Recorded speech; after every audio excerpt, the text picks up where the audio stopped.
வணக்கம் நேயர்களே. இன்றைக்கி நம்ம என்ன பார்க்க போகிறோன்னா, எதிர்க்கட்சி தலைவர் ராகுல் காந்தி பேட்டி. என்ன பேசியிருக்காருன்னு சொன்னால், நரேந்திர மோடி வந்து வாக்கு திருட்டில் ஈடுபடுறாருன்னு தொடர்ந்து குற்றம் சாட்டிட்டு வர்றாரு. எதுக்காக அப்படி சொல்கிறார் அப்படின்றது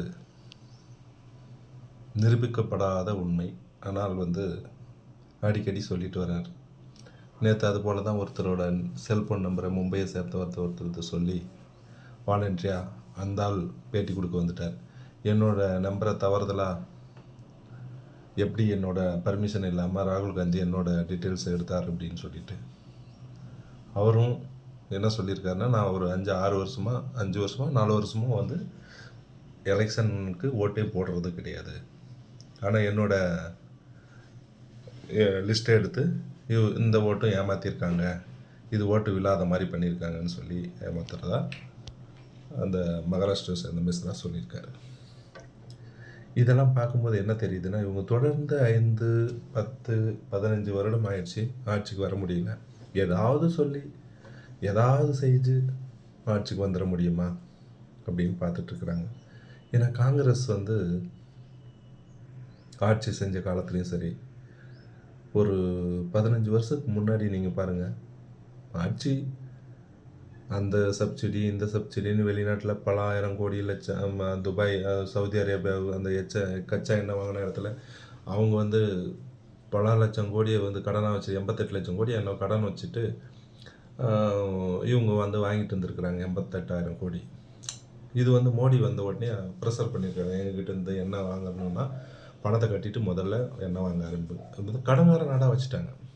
இதெல்லாம் அடைச்சி வெளியில் அந்த எண்ணெய் வாங்குகிற சூழ்நிலையெல்லாம் மாற்றி வேறு நாட்டில் ரஷ்யாக்கிட்ட இருந்து அதிகமாக வாங்குறது ஆகட்டும். ரெண்டாவது பார்த்திங்கன்னா, தொடர்ந்து ஏதாவது செஞ்சு குழப்பம் பண்ணி வந்துட முடியுமான்னு பார்க்குறாங்க. ஆனால் இந்தியா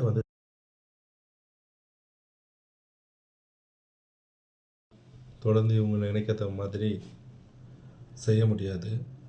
ரெண்டாவது பார்த்திங்கன்னா, எடுத்தவங்க தன்னும் சொல்லிட்டு எலெக்ஷன் கமிஷனும் இவங்க பேச்சை கேட்டு இது பண்ண முடியாது. இவங்க என்ன அப்படி காங்கிரஸுக்கு ஓட்டு விழுந்துருச்சுன்றீங்க? ஒரு 75%, 25% கூட ஓட்டு போடுறதில்லை. இப்போ அவங்க ஜெயிக்கிற தொகுதியும் கம்மியாயிடுச்சு. மக்களோட ஆதரவான நிலைப்பாடும் குறைஞ்சிருச்சு. அதாவது இவங்களோட நோக்கம் என்னென்னா, இந்தியாவில் குறைஞ்சபட்சம் ஏதாவது ஒரு பிரச்சனையை உருவாக்கிட்டே இருக்கணும். அதுதான் காங்கிரஸோட எண்ணம். அது ஸ்ரீலங்காவிலாம் 1.5 லட்சம் தமிழர்களை கொன்று குவிக்கும்போது இவங்களோட ஆதரவு கொடுத்தாங்க பாருங்கள். ஒரு சில விஷயங்கள்லாம் ஜீரணிக்கவே முடியாது. ஏன்னா அந்தளவுக்கு மோசமான ஒரு காலத்தில் இலங்கைக்கு சப்போர்ட் பண்ணி 1.5 லட்சம் தமிழர்களை கொன்று குவிச்ச பின்னாடி தான் அவங்க ஆட்சிக்கே வர முடியல பாருங்கள். காரணம் என்னென்னா, அவங்களோட சாபம் சும்மா விடாதுங்க. ஒவ்வொருத்தரும் இறக்கும்போது எவ்வளோ கண்ணீரோட கதறி சாபம் விட்டு இருப்பாங்க இவங்க இந்த ஆட்சிக்கு. ஏன்னா இவங்க வீட்டுக்காரரு ஒருத்தர் தான், அந்த சோனியா காந்தி அம்மையாரோட வீட்டுக்காரரு ஒருத்தர் தான் இறந்தார். ஆனால் அதுக்காக டோட்டல் தமிழர்களும் பழி வாங்கப்பட்டாங்க. ஏன்னா இதெல்லாம் மன்னிக்காத காலம். ரெண்டாவது பார்த்திங்கன்னா, இவங்க கூட போராட்டம்னா கூட யாரும் ஒற்றுமையாக சேர்றது அளவுக்கு இங்கே யாரும் இல்லை. ஒற்றுமையாக சேர்கிற அளவுக்கு திராவிட கட்சிகளில் ஒரு குறிப்பிட்ட என்ன சொல்கிறது, பட்டியலின மதத்தில் கொஞ்சம் பேரை வச்சுட்டு நாங்கள் தான் உங்களுக்கு பாதுகாவலன்னு ஒரு இவங்களோட சுயநலத்துக்காக பயன்படுத்திக்கிறாங்க.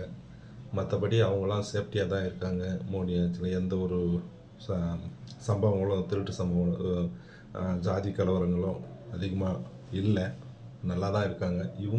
கட்சிக்காரங்களால தான் ஒவ்வொருத்தருக்கும் நீங்கள் அவங்கள குத்தி விட்டுட்டு இவங்க வேடிக்கை பார்க்குறது. அதாவது பார்த்திங்கன்னா, பாகிஸ்தான் கூட சண்டை போட்டால் கூட, எதுக்கு பாகிஸ்தான் கூட சண்டை போடுறீங்க, அவங்க உடனடியாக போரை நிறுத்துங்க, அவங்க நல்லவங்க, தீவிரவாதிகள்லாம் விட்டுடுங்க அப்படின்ற சொல்லக்கூடிய கட்சி தான் காங்கிரஸ்.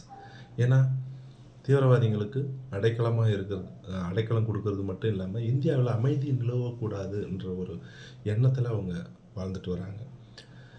இந்த காலத்துக்கு இல்லை, எந்த காலத்திற்கும் இவங்களால் ஆட்சிக்கு வர்றது எட்டாக்கனியாக தான் இருக்கும். ஏன்னா இவங்களோட நடவடிக்கை அந்த மாதிரி.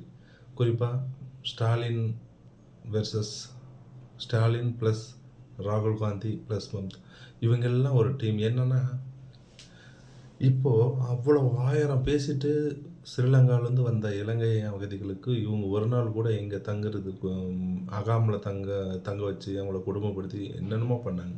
ஆனா மோடி கவர்மெண்ட் வந்து அவங்களுக்கு உரிமையை வந்து அவங்களும் இந்த நாட்டு குடிமக்களா இருக்கலாம்னு சொல்லிட்டு சமீபத்தில ச அறிவிப்பு வெளியிட்டாங்க. அப்போ இவங்க வந்து பிரச்சனைய உருவாக்குறதுல மட்டும் தான் காரணமா இருக்காங்களோ ஒழிய, தீவிரவாதிகளுக்கு சப்போர்ட்டா இருக்காங்களோ ஒழிய, மத்தபடி இந்தியா முன்னேறணும், இந்திய அரசு முன்னேறணும், இந்தியர்கள் முன்னேறணும் அந்த அந்த ஒரு எண்ணமே கிடையாது இவங்களுக்கு சுத்தமா. இவரு சொல்ற காரணத்தில எத்தன பேர் இவர் பக்கம் நிக்கிறாங்கன்னு சொல்லுங்க? ஒருத்தரும் கிடையாது. ஒருத்தரும் கிடையாது. ஏன்னா கொஞ்சம் கட்சிக்காரங்க மட்டும் தான் கொஞ்சம் பேர் இருக்காங்களே ஒழிய, இந்த காரணத்த சொப்ப காரணத்த சொல்லின்னு தினந்தோறும் நியூஸா போட்டுட்டு, சொல்லிட்டு சுத்திட்டு இருந்தாலும் ஒண்ணும் வேலை ஆக போறதில்ல. அதனால வேலைய பார்த்துட்டு அமைதியா இருக்கிறது நல்லது ராகுல் காந்திக்கு. தேவையில்லாத நாம நிரூபிக்க போகிறோம் அப்படின்னு சொல்லிட்டு சுத்துறத விட்டுட்டு, வேலைய பார்ப்பது நல்லது. அப்போ தமிழ்நாட்டில ஜெயிக்கும்போது, அவங்க ஆட்கள் ஜெயிக்கும்போது ஓட்டு திருட்டு தெரியல. அதே மாதிரி ஆந்திர பிரதேசத்தில ஜெயிக்கும்போது ஓட்டு திருட்டு தெரியல. கர்நாடகால ஜெயிக்கும்போதும் ஓட்டு திருட்டு தெரியல. யாரை ஏமாத்த பார்க்குறீங்க?